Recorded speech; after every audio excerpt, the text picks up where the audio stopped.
I believe this is it. New York ટાઈમ્સમાં ઘણા વખત પહેલા તંત્રી લેખ હતો, how to bypass the bypass. જગતના ઘણા તૂતો છે, એમાંનું બાયપાસ એક મોટું તૂત પુરવાર થયું છે. આ મનુ કોઠારીનો ઓપિનિયન નથી. 10 વર્ષ પહેલા it has been discarded as useless and harmful. ફાયદો બહુ કરે છે સંસ્થાને, ડોક્ટરોને, પણ પેશન્ટને સરવાળે બાદબાકી જ હોય છે. છેલ્લા 10 વર્ષની control trial have not shown any advantage of bypass over ordinary treatment, which is also not treatment. ફક્ત દુકાનો લગાડીને આ લોકો બેઠા છે, એટલે હવે દુકાન બંધ કરવાની તાકાત નથી.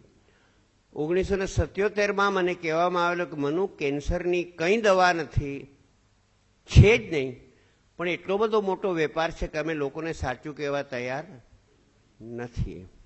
અને જ્યાં સુધી દર્દી પોતાની માંદગી પોતાના હાથમાં નહીં લે, તમારો ભય ને અમારો વૈભવ ભેગા દોડે છે, એટલું સમજજો. અને જ્ઞાનની દ્રષ્ટિએ દર્દી ડાક્ટર કરતા મોટો છે, કારણ કે દર્દીને અનુભવ છે, ડાક્ટરને ફક્ત માહિતી છે. દર્દી મારો ગુરુ છે, હું દર્દીનો બોસ નથી. મને કંઈ જો કંઈ નાનું મોટું જ્ઞાન છે. અને આર્થર બ્લૂમફિલ્ડ, અત્યારે અમેરિકામાં ગેરદવાઓ આપવાથી જે મૃત્યુઓ થાય છે એનો આંકડો કાર એક્સિડન્ટ કરતાં વધી ગયો છે. અને આર્થર બ્લૂમફિલ્ડ, જેને પોતાને પર્સનલ ડોક્ટર બે ટ્રેજેડી થયેલી, એણે એમ કીધેલું કે દરેક હોસ્પિટલમાં એક બોર્ડ મૂકો, there are a few whom we can help, but there is none whom we cannot harm. There are a few whom we can help. There are none which can. મારા 6 ભાઈઓમાંથી 4 heart એટેકથી મરી ગયા છે. અમારે તો બહુ strong family history, 2 નાના અને 2 મોટા. મેં મારો ઇસીજી પણ કઢાવ્યો નથી. અને પેલો રુસ્તમ જાલ વકીલ મરતા મરતા કહી ગયો, the ECG machine has done more harm than the atom bomb. 1 મહિના પહેલા હતું ટાઈમ્સમાં કે ECG is useless and harmful, કારણ કે ડાઉટ ન હોય ત્યાંથી ઉભો કરે છે. પેલું ફૂસફૂસ્યું બ્લડ પ્રેશરનું હું 210, 110 10 વર્ષથી આ મેન્ટેન કરું છું. મેં ગોળી ખાધી નથી, માયપું નથી. અને ચેકઅપ કરવા જાઓ છો, checkup clinic is a magical place. Person walks in, patient walks out. Oh, ક્યા બાત.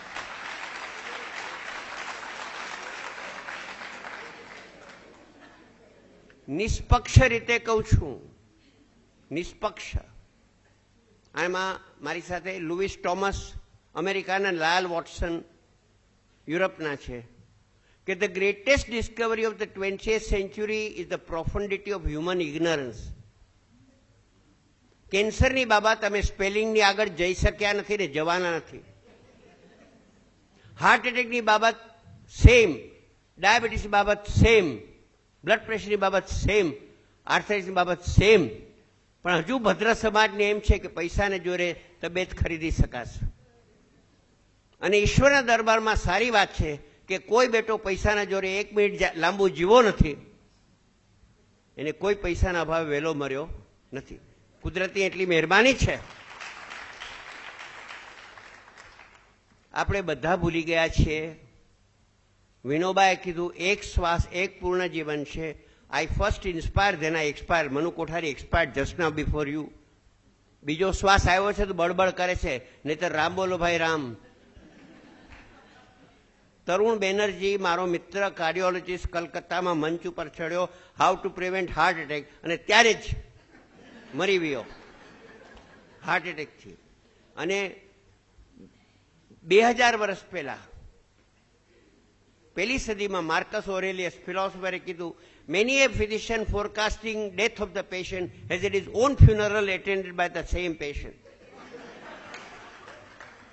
અમારા નીતુ માંડકે 18,000 બાયપાસ કરીને પોતે જ હાર્ટ એટેકથી ઉપર સીધાવી ગયા. રોગ કોઈ દી આપણને મારતું નથી. મૃત્યુ એટલું પવિત્ર અને માન છે, એ રોગની રાહ જોતું નથી. દરેક શ્વાસે હું મરું છું, શ્વાસનો કોટા પૂરો થયો, પતી ગયો. થોડા વર્ષ પહેલા બ્રિજકિન્ડીમાં એક મોટા ઇન્ડસ્ટ્રીયાલિસ્ટ આડા પડેલા, ત્યારે ગરીબ હતા બહુ, 68,000 કરોડ જ હતા 68 વર્ષની ઉંમરે. કારણ કે it is 1/4 of Colgate scam, એટલે હું કહું છું બહુ ગરીબ હતા. ચિત્રગુપ્તે જોયું કે સાહેબનું તો પ્રીપેડ કાર્ડ પૂરું થવાનું છે. ભગવાનને ફોન જોડ્યો કે આને થોડા શ્વાસ આપો ને, ત્યારે શેર હોલ્ડરો સુઇસાઇડ કરશે. એટલે ભગવાન કે શેર હોલ્ડરના પાપિયાનું નામ મારી પાસે લઈ નહીં તો પરસેવા વિનાનો પૈસો છે, હરામનો. અને બીજું સાહેબને કહે છે બિલગેટના પૈસા શ્વાસ વેચાતો નહીં મળે, માગા દીકરીના હોય, વહુના ન હોય. માટે હે ફલાણા ભાઈ, હે બિરલા, હે ગોયંકા, હે મનુ કોઠારી, 100 વર્ષ જીવવાની તૈયારી રાખો ને દરેક આગલા શ્વાસે મરવાની તૈયારી રાખો બોસ. તો પછી બહુ ગડબડ નહીં કરો, બહુ ગુસ્સો નહીં કરો, બહુ સોનું નહીં ખરીદો.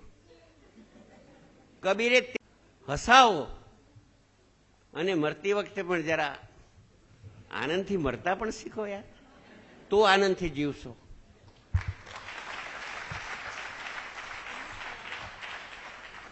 મને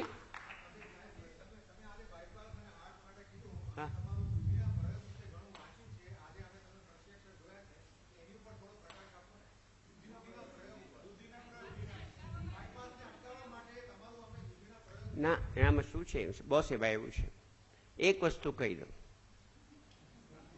દૂધીનો પ્રયોગ આયુષ્ય વધારતો નથી, પણ બાયપાસના તૂતમાંથી તમને બચાવે છે. પહેલી વાત એ, સૌથી પહેલી વાત.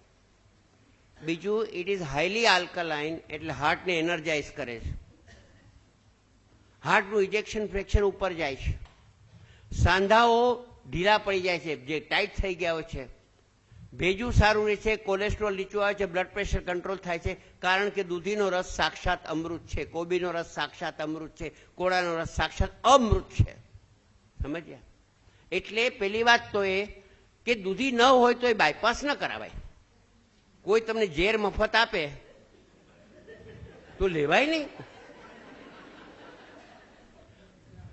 1980માં હું તાતા ઇન્સ્ટિટ્યૂટમાં બેઠો છું ને મારી પાસે મેડિસિનનું બાઇબલ હેરિસનનું વોલ્યુમ પડ્યું છે. એનું પાનું ઉથલાયું, કોર્નરી બાયપાસ. મેં ચોખ્ખું લખેલું કે 6 મહિનામાં બધા બાયપાસીસ બંધ થઈ ગયા છે, છતાં પણ પેશન્ટને સારું લાગે છે. કંઈક કારણ હશે. એટલે નીચેની 3 થિયરી છે. પેલું, પ્લેસિબો ઇફેક્ટ, ખર્ચ કર્યાનો આનંદ. એનો પણ લોકોને ગર્વ હોય છે, સાહેબ બ્રિજકેન્ડીમાં 17 લાખ રૂપિયા આપ્યા, ઓહો ક્યાં વાત છે. સેકન્ડ ઇઝ સેન્ઝરી ન્યુરેક્ટમી, નર્વ્સ કપાઈ ગયા, હાર્ટ તો ખરાબ જ છે પણ તમને ખબર પડતી નથી. અને third and most likely, bypass and angioplasty kill the complaining segment of the heart. When the heart complaining segment is killed, its nerves are killed. તમે પેન ફીલ કરતા ભૂલી જાઓ છો. જંગ જીત્યો મારો કાણિયો, બહુ ચલે તબ જાણ્યો. You have lost part of your heart. You have lost it irretrievably. અને વધુમાં વધુ હું બરોડાને પણ સફિશિયન્ટલી ગંદુ જોઉં છું, પણ મુંબઈ તો મહાગંદુ છે. મુંબઈનો કચરો દૂર થતો નથી, બીજે ઠેલવાય છે. સમજ્યા? એવી રીતે કોર્નરીનો કચરો જ્યારે સાફ કરો, એન્જિયોગ્રાફી, એન્જિયોપ્લાસ્ટિક, બાયપાસથી સીધો બ્રેઇનમાં જાય છે. અમેરિકાની એટલી ઓનેસ્ટી છે કે 2003ના ન્યૂ ઇંગ્લેન્ડ મેડિસિનમાં કબૂલ કર્યું છે કે એન્જિયોગ્રાફી, પ્લાસ્ટિક અને બાયપાસ વચ્ચે 100% બ્રેઇન ડેમેજ થાય છે. 100%. એમાંથી 54માં મેનિફેસ્ટ થાય છે. ફ્રોમ સ્મૃતિ loss to paralysis to loss of senses to loss of vision. પુનઃ મારો એક પેશન્ટ છે, એનું નાક પણ ગયું અને જીભ પણ ગઈ. મને કહ્યું સાહેબ હું તો કાર્ડબોર્ડ ખાઉં છું, કારણ કે જ્ઞાનેન્દ્રિય શક્તિ ગઈ અને આ પણ ગયું. અને મારા સર્જન મિત્રએ એન્જિયોપ્લાસ્ટિક કરાવી. મેં કહ્યું યાર રહેવા દે, તો કે નહીં, ના હું તો ગાઈશ. જાગવાનું ભૂલી ગયા. એન્જિયોપ્લાસ્ટી પછી વેકઅપ સેન્ટર ડિસઅપિયર. ખાઈને સૂઈ જાય, ખાઈને સૂઈ જાય તો ગુજરાતી ભાષામાં કહે તો પોદરા જેવા થઈ ગયા. પછી આલ્ઝાઇમર શરૂ થયું પથારીમાં, અને એને 10 ગોળી આપતા હતા, કારણ કે ડાયાબિટીસ, હાઇપરટેન્શન, કોરોનરી. મેં એની ડોક્ટર દીકરી, તું આટલી દવા કેમ આપત? તો કે ડાક્ટર એમ કે છે કંઈક થઈ જશે. મેં કંઈક થવા દે યાર.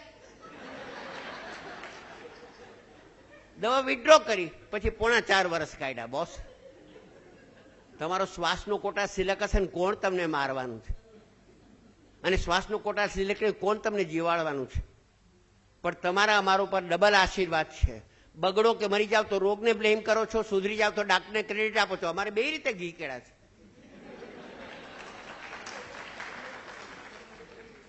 એટલે એક વસ્તુ કહું, 76માં મેક્સિકોના વિનોબા ભાવે મારું કેન્સરનું પુસ્તક રિલીઝ કર્યું. એમાં લખેલું, આ પુસ્તક દ્વારા સામાન્ય માણસ કેન્સર ઉપર એક્સપર્ટ થઈ જશે, કારણ કે કોઈ બેટો એક્સપર્ટ છે જ નહીં. નથી તો નથી.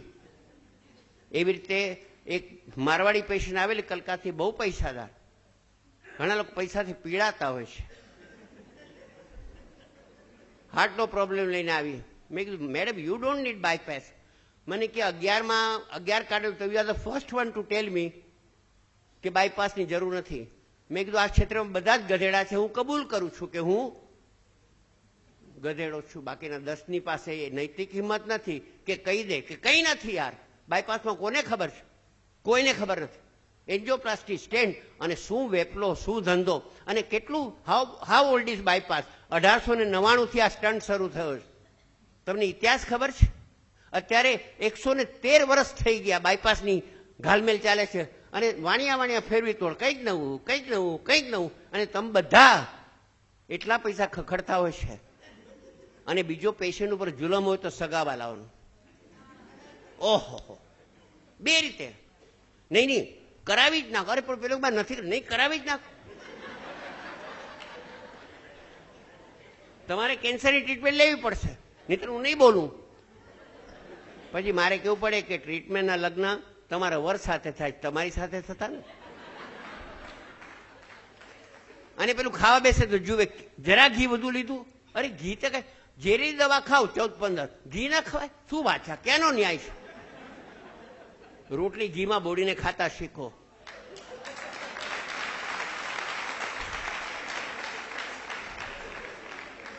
અને ખાધે કોઈ મર્યું નથી. ખાતા આવડે તો ખાતા આવડે. કોઈ ખોરાક, હું તમને કહું, there is no food which is wrong provided you give time. give time. કચરો ખાઓ પણ ધીરે ધીરે ખાઓ. એટલે એક છોકરીને મેં 14 કિલો ઘટાડવામાં મદદ કરી. પછી મને કે ડોક્ટર, મને ફાસ્ટ ફૂડ બહુ ભાવે, શું કરું? મેં કીધું, સ્લોલી ખા. ફાસ્ટ ફૂડ છે એ સ્વાદ છે. ન્યુટ્રિશનને ગોલી મારો, સ્વાદ છે. તો ભાઈ સ્વાદનું ક્ષેત્ર મોટું છે. તો મોઢામાં તો સ્વાદ નહીં માણો તો જીભની પાછળ માણવાના. જલ્દી જલ્દી ખાઈ જાઓ. પાઉંભાજી ખાતા કોકોલા પીતા કરે. કઈ કોકોલાનો સ્વાદ નહીં ને પાઉંભાજીનો સ્વાદ નહીં. એના કરતાં એક પકોડું લીધું, એને મોઢામાં ફેરવો, એના પછી એને ચટણીનો ફેરવો, આનંદ કરો. અડધી કલાક લાગશે. મારા એક મિત્ર છે ને કે તાજમહાલમાં લાંબુ બેસવું હોય ને તો ક્લિયર સૂપ ઓર્ડર કરવું અને ફોકથી પીવું.